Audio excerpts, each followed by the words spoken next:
Social മീഡിയയിൽ ദിയ കൃഷ്ണയെക്കുറിച്ച് ചർച്ചകൾ നടക്കാത്ത ദിവസങ്ങളില്ല. ദിയയെ വിമർശിച്ചുകൊണ്ടുള്ള ചർച്ചകളാണ് കൂടുതലും ഉണ്ടാകാറുള്ളത്. ഭർത്താവ് അശ്വിൻ ഗണേഷിനെ ഇടിച്ചു താഴ്ത്തി സംസാരിക്കുന്നു, മര്യാദ കാണിക്കുന്നില്ല എന്നിങ്ങനെ വിമർശനങ്ങൾ നീളുന്നു.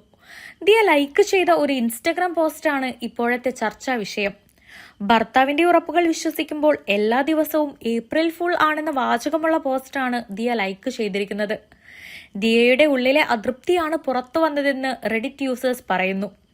ദിയയുടെ ഇപ്പോഴത്തെ സാഹചര്യത്തെക്കുറിച്ച് ആഴത്തിൽ നിരീക്ഷിച്ച് അഭിപ്രായം പങ്കുവയ്ക്കുന്നവരും ഏറെയാണ്.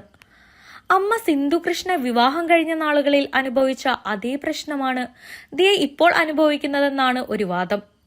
ധനിക കുടുംബത്തിലാണ് സിന്ധു കൃഷ്ണ ജനിച്ചത്. കൃഷ്ണകുമാറിനെ വിവാഹം ചെയ്തപ്പോൾ താരപത്നിയായി ജീവിക്കുക എന്ന തന്റേതായ ലൈഫ് സ്റ്റൈൽ സിന്ധു പ്രതീക്ഷിച്ചിരിക്കാം.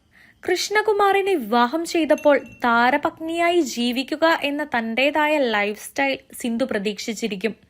എന്നാൽ കൃഷ്ണകുമാറിന് കരിയറിൽ വളർച്ചയുണ്ടായില്ല. പ്രതീക്ഷിക്കാത്ത ഒരു ജീവിതം സിന്ധുവിന് നയിക്കേണ്ടി വന്നു. തന്റെ പഴയ ആഡംബര ജീവിതത്തെക്കുറിച്ച് ഇപ്പോഴും സിന്ധു വ്ലോഗുകളിൽ സംസാരിക്കാറുണ്ട്. ദിയയും അങ്ങനെയാണെന്ന് തോന്നുന്നു. ഒരുപാട് പ്രിവിലേജുകളിൽ വളർന്ന ദിയ മിഡിൽ ക്ലാസ് കുടുംബത്തിലെ അശ്വിനെ വിവാഹം ചെയ്തു. ആ ഹണിമൂൺ ഘട്ടം അവസാനിച്ചു. തങ്ങളുടെ ലൈഫ് സ്റ്റൈൽ എത്ര വ്യത്യസ്തമാണെന്നും ഈ വിടവ് എത്ര ചലഞ്ചിങ് ആണെന്നും ദിയ ഇപ്പോൾ തിരിച്ചറിഞ്ഞിട്ടുണ്ടാകുമെന്നാണ് റെഡിറ്റിൽ വന്ന ഒരു കമന്റ്.